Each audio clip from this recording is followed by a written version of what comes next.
So close of play of the first day of the fifth test, to be accurate, between England and India at Edgbaston sees India put into bat on 338 for 7 at the close. That's only part of the story. They were 98 for 5 at one stage, and England's decision then looked to be a very good one, but a brilliant partnership of 222 between Rishabh Pant, who made 146 from 111 balls, and Ravi Jadeja, 83 not out. He'll resume tomorrow looking for his 100. Has again provided rather a repeat, really, much the way that this summer has gone. Early wickets and then a huge partnership. This one also a record breaker. So to run through the scorecard, Shubman Gill was the first one out for 17, caught by Crawley at second slip. Cheteshwar Pujara was also caught by Crawley off Anderson for 13. That was 46 for 2, 64 for 3, when Vihari, who was dropped on 7 actually by Crawley off Potts, was LBW to Potts for 20. And then the wicket that they always want, Virat Kohli, went to leave Potts, who was nagging away that usual line of length outside the off stump. Kohli, do I play, do I not? But he decided just momentarily too late to try and let the ball go, but in fact the ball thumped into his bat, into his stumps it went, and he was bowled by Potts for 11, 71 for 4, and then 98 for 5, when Shreyas Iyer was taken down the leg side. A good catch by Billings off Anderson for 15. So maybe, I don't know, 150 all out, it looked to be a possibility for India, but far from it. And Rishabh Pant counter-attacked, as of course he does so brilliantly. He hit 19 fours and 4 sixes in that innings. He was actually trying to repeat his shot for 6 off route when he was caught by Crawley at slip for 146 off 111 balls. Thakur didn't last long. He was caught behind off Stokes, fencing at a short ball which took the glove for 1. So tomorrow Ravi Jadeja resumes on 83 not out. Mohammad Shami yet to score. England's bowling wise, James Anderson 3 for 52, Stuart Broad wicketless, no wicket for 53. Matthew Potts, one of his toughest days actually, went for 5 and over today, 2 for 85 from 17 overs. Jack Leach back to the bad old days, nearly 8 and over, 9 overs for 71. Ben Stokes 1 for 34 from 10, and then Joe Root 3 overs, 1 for 23. Again, Pant got after him as well. So Deep Das Gupta is here, and so too is Mark Ramprakash to reflect on that. Deep, let's start with you, because put into bat at 98 for 5, not much preparation or practice for India's batsmen. I suspect you might have feared the worst there. True. Like you mentioned, I mean, the warm-up game was good, but then that's not the ideal preparation, right? You want to come in with having played a few test matches in the last few months, but India has been only playing T20 last couple of months at least. So yeah, a little undercooked, but then it didn't seem like it after the first 5 wickets fell. But yeah, I mean, the other thing is the first 5 wickets we are talking about, apart from a couple of deliveries, the other maybe 3 of them, maybe the batters there like Virat and Shubman Gill would be a little disappointed with the way they got out. Yes. Do you think Kohli was actually an example of the T20? That he just wasn't quite in. He wasn't sure whether to play or to leave, and a bit of a classic sort of side effect, really, of playing so much white ball cricket. It could be, yes, but the other thing is, I think we've mentioned this before the game started, the biggest challenge for Virat is not the opposition, it's about what's going on in his head. Yes. For someone of his caliber and what he's achieved over the years, I mean, he's got runs everywhere in the world, so it's not the opposition. And it's a good batting track, even though I'm saying the first half an hour as well, it wasn't doing that much. But I think for Virat, it's not the opposition, it's not the English bowlers. The demons are in his head is what I think, and that's what he needs to work out. Yeah, he did look devastated when he was out. I mean, I suppose if you are in a bad place, to get out like that kind of confirms you're in a bad place, and it's, oh, here we go, you know, the luck's not running with me, it's horrible, everything's going wrong. It's something that Mark mentioned off air, that when things aren't going your way, you get out like that. You get out like that, right? If it's not going your way, you're like, okay, what else now? I mean, he's in the last couple of months, even in T20 and IPL and on some of the dismissals that he's got out to, I mean, you look at it and they're like, right, Virat, I mean, that's not you know what I'm saying? So yeah, it's I guess when you play at this level for as long as he has, you have these patches, and obviously he's a champion player, hopefully he'll work it out. Yeah. Mark, what do you make of England then? I mean, from 98 for 5, there was, well, the Stokes decision at the start was vindicated, wasn't it? Yes, I think so. I thought to put an Indian team in short on preparation, first morning, try and grab a couple of early ones and really put them under pressure. Anderson and Broad reunited with that new ball in English conditions, absolutely. I mean, there's plenty of grass on the pitch, although it's sort of brownish in colour, so it's not a tinged green wicket that we've seen them operate so well on in the past, but nevertheless they are a handful. They will test your technique around the top of off stump, what to play, what to leave, and Virat got caught a little bit in two minds. Shubman Gill played away from his body, so in my mind that undoubtedly playing a lot of short format cricket and then trying to come into a test match against the calibre of bowling that England possess, that is a difficult task. Yeah, again, what to play at and what not to play at. It's a whole new ball game. Actually, if you've been playing white ball cricket all the time, you just hit it in a white ball game. Exactly. Yeah, the white ball really doesn't move, and you're not. If it does, you're still not changing your approach, which is you've got to be proactive and try and get on with it and put bat to ball. So I thought actually Pujara looked in quite good nick. His feet moved well. He had a couple of nice. He had an off drive and a back foot sort of cut shot, and I thought he moved around the crease well. And probably because he's played a bit more red ball cricket and less white ball cricket than some of the others. In this particular case, of course, once that ball gets older, and the seam movement stops, there's not much swing. Your white ball players suddenly can really influence the game. If they come in and play with freedom and aggression and the power that they possess and the range of shot, suddenly they can take the game by the scruff of the neck, and we saw that brilliantly from Pant. I mean, is it just coincidence that we're into our fourth test this summer, and it's been almost like the same, that you get early wickets, and then there's been not just an annoying stand, but huge stands, hundreds of runs at a time. This was a record again. Is it the balls? Is it the way that England are planning to bowl at batsmen who are set? And we saw again here going on to that short ball attack again because they seem to run out of ideas. I mean, is it down to the ball, do you think? Well, I think that definitely plays a part. I don't think England did anything particularly wrong, but the ball just stopped moving. It gets softer. It doesn't really move off the seam, and they continue to bowl decent lines and lengths. You put that together with the brilliance of Pant, and we mustn't forget actually the orthodox stroke play from Jadeja, who is a fantastic foil for someone like Pant. Jadeja brings a calmness to the crease. He rotates the strike well, and they batted really well as a partnership. So it's those two things I think combined. Now we saw Blundell and Mitchell do it for New Zealand as the ball got older, and if you can survive that early difficult period as a top order player, then you can capitalise on that later on as the ball gets older. Yes. Rishabh Pant, I mean, this is one to watch on the highlights and so on. I mean, in a way, to me at least, he looks an extraordinary player. And there's a lot going on. It's quite frenetic. He'll charge down the pitch and lots, but his shot play actually is just so clean and easy. You see the fielders panic when he comes jumping in. All the men backing up are running about. I mean, he causes a lot of chaos out there. He does. But he's just got this brilliant eye and this confidence. True, and this innings was a little different from the others that I've seen. It was a lot straighter. His scoring areas were a lot down the ground with fuller face. Very rarely in this innings did you see him hack anything over mid-wicket. Everything was with a straight vertical bat. Yes. Right? Very rarely you saw him, play those airy-fairy shots apart from that reverse flick that he played. But yeah, it was very measured and very matured knock. And I think this would help him kind of realize that he doesn't have to play those shots, those unorthodox shots to score runs, and not just score runs, but score runs quickly.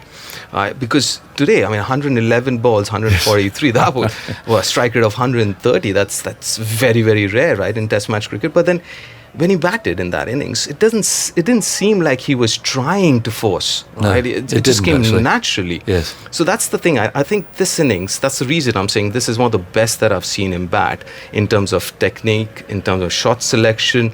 I think it was absolutely brilliant. And yet still batting like that, he still managed to score at that rate. Absolutely. So that's the reason I hope this innings would give him that confidence that he can bat more orthodox way and still score runs and quickly as well. So I think from that perspective, this was a very, very important innings. Is he still given an absolute backing and license just to go out? And I mean, sometimes, obviously he fails. But as we were talking actually at lunch, weren't we, Mark, about this whole question of bats of feeling that they are going to be supported if they do get out playing in a way. And Pant obviously really does feel that he has got the support of, albeit a new captain and a new coach now, as opposed to Shastri and Kohli and so on when he played before. But yeah, he's still in that situation. He's just get out there and just play. True, but the other thing is he's also taking that responsibility now that he's a vice captain. He's leading an IPL side as well. So I think that responsibility also has made him play with a little more caution, if I may say so. I mean, he still or responsibility, perhaps. Yeah. I mean, because the shot selection again, I mean, it was spot on. It was absolutely brilliant this innings, and I think even though he has that confidence of the team management and captain, and he can still get away with a few airy-fairy shots, but I think personally he puts on himself that responsibility to kind of make sure, and especially in conditions like these, or right situation that the Indian team was 98 for 5. He came out when he was 68 for 3 or something when he came out to bat. So I think he's putting some pressure on himself to perform under those situations. Yeah, and it wasn't an easy innings. He got a horrible blow in the unmentionables early. He then has done something with a hamstring, whether it's cramp or whether it's something a little bit worse than that. And there we don't know. He got a bad blow on the finger, which clearly really hurt him. I mean, it was a brave innings too. Yeah, we saw lots of different aspects. We saw some premeditation, yes, which I mentioned about the white ball skills, where running down the wicket at Jimmy Anderson and hitting him back over his head, sort of calculated gamble, backing Anderson's sort of metronome accuracy that he thought, right, well, I'll try and put him off his line and length. So there was some premeditation in there, but shots all round the wicket. I wonder whether Ben Stokes will reflect on. I think it's one thing to have faith in, say, Jack Leach, and to give him the ball and to keep him on and to give him some cover at long on and deep mid wicket. But most captains in modern day cricket would have probably gone with the off spinning option. Yes. Now, Joe Root is not necessarily a recognised frontline spinner, but he's actually a very canny bowler. Has a decent record against India. He took 5 wickets somewhere. 5 for 8. Yes, and he's got a clever thinking brain when he's got the ball in his hand. So with 2 left-handers at the crease, I was surprised that Joe Root didn't perhaps get the ball a touch earlier. And that's just something that a little area that Ben Stokes may reflect on. Yes, and Stokes' captaincy generally, as I mentioned at the start, I mean, there were 5 slips at one stage. Even when those 2 were well set, there were still 3 slips, which is pretty extravagant under normal, under circumstances in which the ball's doing a bit. I mean, 3 slips is still, well, okay, that's really putting quite a lot into that department. But to have 5 is a lot, but still to have 3 when a partnership is going, it does seem a lot. I think what probably best illustrates that is Matthew Pott's day. Yes. Because he had 2 for 22 in his 8th over. And then, of course, the ball stopped moving around laterally. England stuck with 3 or 4 slips, and the 2 left-handers, Pant and Jadeja, their partnership grew. Stokes didn't really react to that. He kept attacking. Potts' next 6 overs went for 50. Yeah. So he really had a funny old day with the ball. He's obviously a fine young bowler, but again, it's just something about Ben Stokes. They've spoken long and hard about this attacking philosophy. Yes. Is he backing himself into a corner a bit with it? Well, he may look upon that and in future have a little bit more nuance about how much to attack, how long to attack for, particularly if the ball is not doing much. Yeah, it's about being canny, isn't it? Sure, it's all real to have you can have a very positive frame of mind, but there's nothing wrong with just withdrawing slightly and waiting for your moment to strike again. But what I think is obviously this is a new approach that we've seen world over, right? So give him some time. I think this will get refined further with more test matches, he'll figure this out. I'm sure the whole team management and Ben Stokes will figure it out and say, you know what, maybe we need to rein back a bit after the first 40-45 overs, or where there's a partnership. But I think this is a work in progress, this whole approach. We've seen the best side of it in the last 3 test matches, but experiences like this will also teach the team management, Ben Stokes. And I think this whole approach will only get refined with time and experience. Yeah, that's interesting. I do think in a way he almost needs to get his fingers burnt once, just to think, okay, that can happen. Yeah, well, he's not done much captaincy. No. What he's obviously doing a lot very, very well. Yes.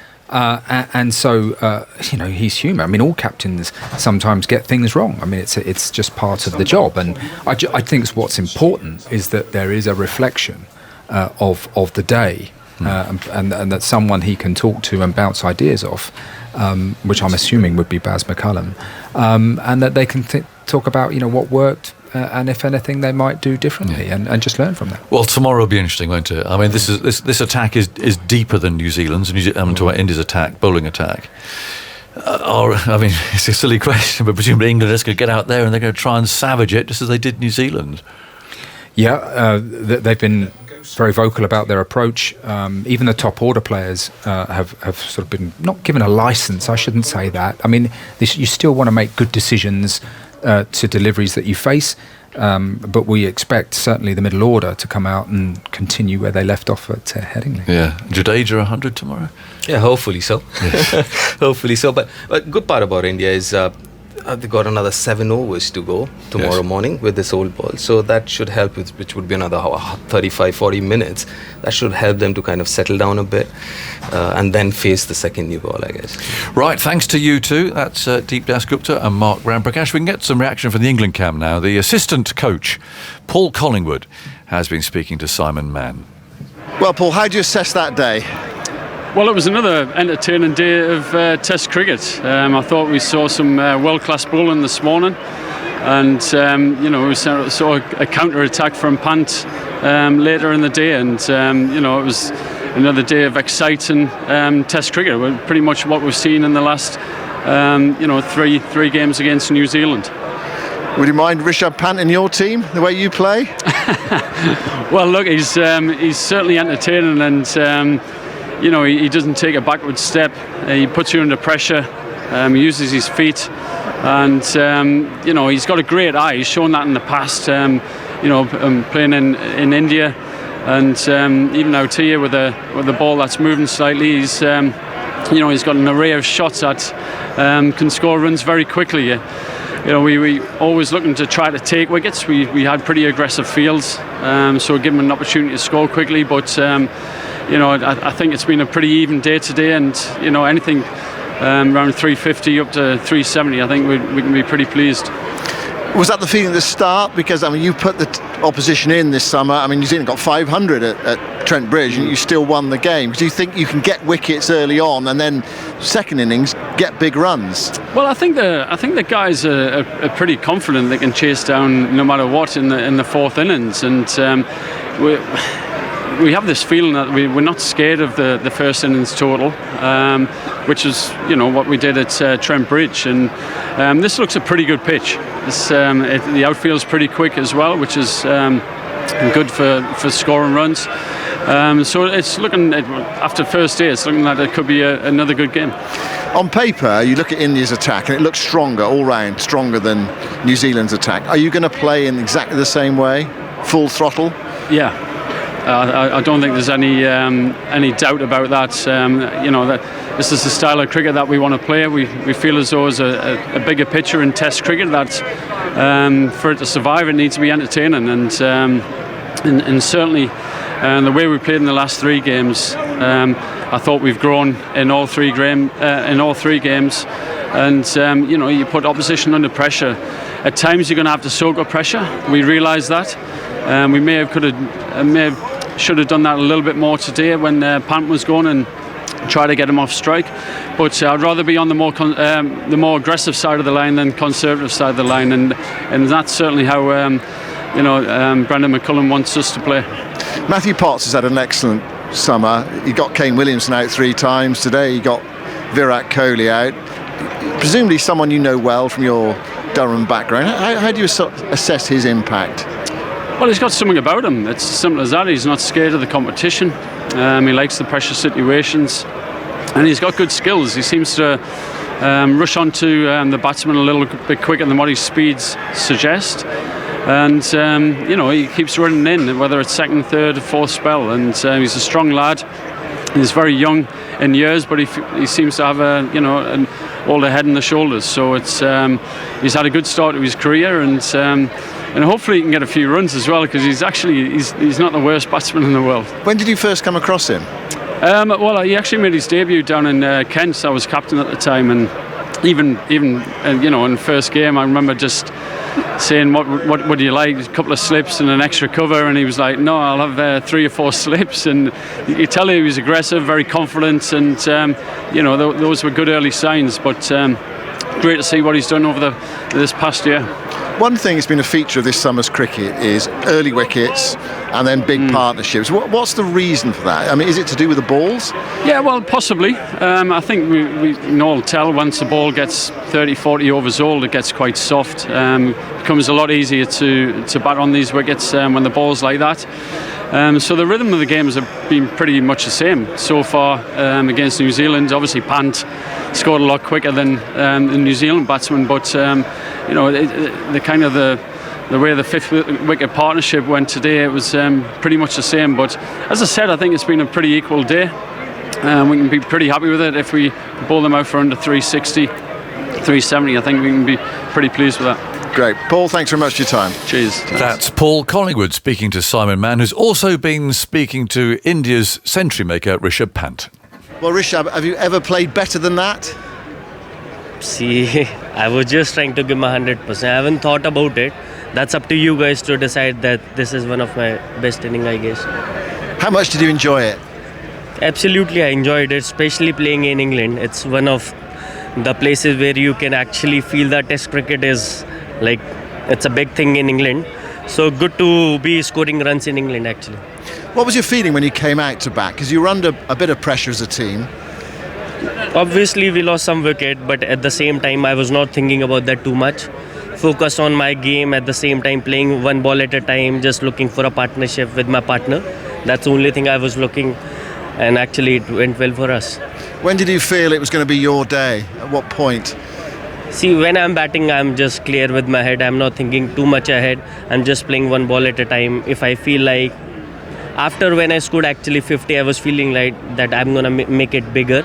So that's the only thing which I felt, and I just kept on batting well.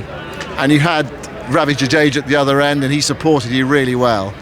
I think especially when you bat for this long, you need some partner to bat with, and we are batting together for a long period of time, all the time, especially in nets, in matches. So we have been having good partnership through and through. So it's a good partner to have. You had a few knocks, injuries during the day. I mean, there was a hamstring problem, hand problem. How are you feeling? I'm feeling absolutely fine. I was having some cramp issue, then got a hit on my hand. But at the same time, not thinking about it too much, just focusing on one ball at a time. What about the state of the game? 338 for 7 after the first day. Where do you see the balance of power? I think right now the game is pretty balanced. Yes, they bowled well in the early half, but we actually brought us back, me and Jaddu Bhai. That was a good partnership and brought us back into the game. But let's see, as long as we get 400 or 450, it's going to be a good total here. Because you've been out there a long time, what do you make of this Edgbaston pitch? I think the wicket is looking pretty nice. So if you apply yourself, there is good chance that you're going to score big.